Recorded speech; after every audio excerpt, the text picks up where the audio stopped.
ఇప్పుడు చెప్పు నాయనా, ఎవరు నువ్వు? నిన్ను ఎవరు ఎందుకు బంధించారు? నాది కామరూప నగరం. నా పేరు నంది. 16 ఏళ్ల యువతి అయిన నా చెల్లెల్ని రాజభటులు రాజవీధిలో బరబరా లాక్కొస్తుంటే అడ్డుకున్నాను. ఆ సందర్భంలో ఒకరి చెయ్యి మరొకడి కాలు విరిగాయి. శాసన ధిక్కారం, రాజద్రోహం నేరాలు మోపి దేశ బహిష్కరణ శిక్ష విధించారు. భటులు నదిలో తోసేసి వెళ్ళిపోయారు. వృద్ధుడు కళ్ళు చిట్లించాడు. చేతులు వెనక్కి విరిచి కట్టేస్తే ఎలా ఈదగలిగావు? చేతులు కాళ్ళు కట్టేసినా ఈదగలను. నీటి పాములాగా 15 ఏళ్ల అభ్యాసం. నంది నవ్వుతూ అన్నాడు.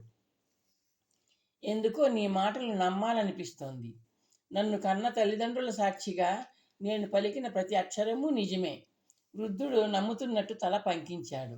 ఇది ఏ రాజ్యం బాబయ్యా? నేనెప్పుడూ కామరూప నగరం దాటి రాలేదు. ఇది పుష్పగిరి సామంత రాజ్యం నాయన. నాది సమీపంలోని శివగిరి. నా పేరు భజరంగి. వంట చెరకు సేకరించడం, విక్రయించడం నా వృత్తి. మీ అల్లుడు గారు ఏం చేస్తారు? అల్లుడు గారు మామగారు సేకరించి తెచ్చే వంట చెరుకును తగలేస్తారు. భజరంగి బరువుగా నిట్టూర్చాడు. కట్టుబట్టలతో దేశభ్రష్టుడినయ్యాను. మీ గ్రామంలో కూడు గుడ్డ లభించే వృత్తి. వ్యవసాయం మీద ఆధారపడి చిన్న నగరం నాయన మా శివగిరి. చేసేవాడికి చేతి నిండా పని. కాయ కష్టం చేయగలవా? నంది చిన్నగా నవ్వాడు. కండబలం ఉందిగా. బజరంగి తల ఆడించాడు. అలాగైతే నాతోరా, తగిన పని దొరికేదాకా నా ఇంట్లో ఉండు. నంది ఆశ్చర్యంగా చూశాడు. మీ ఇంట్లోనా? ఎవరికి బరువు కావడం నాకు ఇష్టం లేదు. బజరంగి నంది ముఖంలోకి చూశాడు. అతిథిగా ఉండమనడం లేదు. కాయకష్టం చేయి. నీ చెమటను నీ అన్నంగా మార్చుకో. నాకు సహాయంగా వంట చెరుకు సేకరించు. ఈ రంభతో వేగలేకుండా ఉన్నాను. అది నీ మాట వినేలా ఉంది కూడా. మీకు నా కులమేమిటో గోత్రమేమిటో తెలీదు. నీది నాది ఒకే కులం నాయన, మానవ కులం. జంతువుల్ని చేరదీసి పోషించే మనిషి మనిషిని చేరదీయకపోతే ఎలా? మనిషి అన్న వాడికి ఇవ్వక తప్పదు, తీసుకోక తప్పదు. అవసరమైనప్పుడు ఒకరికి ఆశ్రయం ఇవ్వడము తప్పదు, ఒకరి ఆశ్రయం స్వీకరించడము తప్పదు. మీ అవగాహన గొప్పది. అవును నాయన, ఇచ్చేవాడు తీసుకుంటాడు, తీసుకునేవాడు ఇస్తాడు. ఎవరి నుంచి తీసుకుంటాడు, ఎవరికి ఇస్తాడు అనేది ముఖ్యం కాదు. బజరంగి వేదాంత ధోరణిలో అన్నాడు.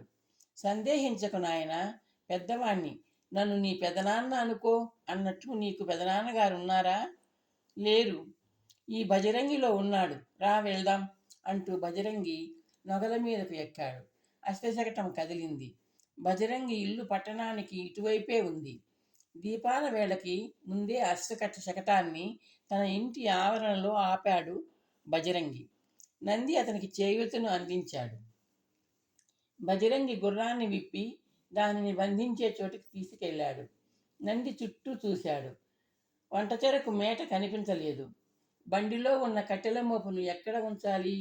తన వైపు వస్తున్న బజరంగి వైపు తిరిగాడు నంది. మోపుల్ని అలాగే వదిలేద్దాం. ఉదయం పూట వీధుల్లోకి తీసుకెళ్ళాలిగా. బజరంగి అన్నాడు. రా నాయనా, ఇంట్లోకి వెళ్దాం. నంది మౌనంగా బజరంగిని వెంబడించాడు. ఆవరణకు ఒకవైపు పశువుల పాక ఉంది. ఆ పాకలో గేదెలు, ఆవులు ఉన్నాయి. ఎవరో ఒక స్త్రీ ఒక ఆవు వద్ద కూర్చుని పాలు పితుకుతోంది. బజరంగి వెంట నంది ఆవరణలో మలుపు తిరిగాడు. ఎదురుగా ఇల్లు కనిపిస్తోంది. కుడివైపు గొడుగులాగా కొమ్మల్ని దాచిన చెట్టుంది. చెట్టు కింద వెడల్పాటి అరుగు. అరుగు మీద దృశ్యం నంది దృష్టిని ఆకర్షించింది. ఎత్తుగా, లావుగా, బలంగా ఉన్న యువకుడు పిడికిళ్ళు బిగించి చేతుల్ని కదిలిస్తూ కూర్చుంటూ లేస్తూ వ్యాయామం చేస్తున్నాడు. అతని శరీరం నుండి కారుతున్న చెమట పాదాల చుట్టూ చిన్న మడుగు కట్టింది. నంది ఆగి మెలికలు తిరిగిన అతని కండల్ని చూస్తున్నాడు. ఈ ఇంటి అల్లుడు. నంది చూపుల్ని గమనించిన బజరంగి అన్నాడు. నంది చేతిని పట్టుకుని ఇంటి వైపు నడిపిస్తూ. ఓ, మీ పెద్దల్లు అల్లుడు గారా? ఏం చేస్తుంటాడాయన? నంది కుతూహలంగా ప్రశ్నించాడు. నా కష్టాన్ని కరగదీస్తూ కండలు పెంచుకుంటూ ఉంటాడు. బజరంగి నిర్లక్ష్యంగా అన్నాడు.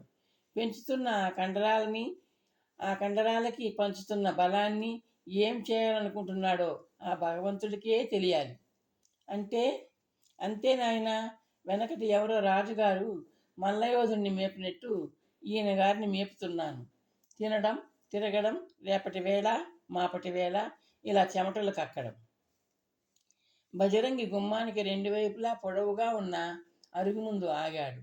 పెద్ద మట్టి పాత్రలో ఉన్న నీటిని ఇత్తడి చెంబుతో తీసి కాళ్ళు చేతులు ముఖము కడుక్కున్నాడు. మళ్ళీ చెంబుతో నీళ్లు తీసి నందికి అందించాడు. నంది కాళ్ళు చేతులు కడుక్కున్నాడు. ఇద్దరూ అరుగు మీదకి వెళ్ళారు. ఈలోగా ఇంట్లోంచి ఒక యువతి వచ్చింది. ఆమె చేతుల్లో రెండు వెలుగుతున్న జ్యోతులున్నాయి. ద్వారానికి రెండు వైపులా ఉన్న గూళ్ళల్లో దీపాలు ఉంచి ఆమె నెమ్మదిగా నడుస్తూ ఇంట్లోకి వెళ్తోంది. చూడగానే ఆమె నిండు గర్భిణి అని తెలుస్తోంది. నాకు ఇద్దరు అమ్మాయిలు నాయన, కుమారులు లేరు. ఇది పెద్దమ్మాయి లక్ష్మి. లక్ష్మీదేవి పుట్టిందని నా ఇల్లాలు లక్ష్మి అని పేరు పెట్టాను. ఇల్లరికం అల్లుడు దొరికాడు. రెండో దాన్ని సరస్వతి అన్నాను. చదువుల తల్లి పేరు దానికి. ఆయన ఇల్లరికం అల్లుడా? అందుకేగా నా అల్లుడు అనకుండా ఇంటల్లుడు అన్నాను.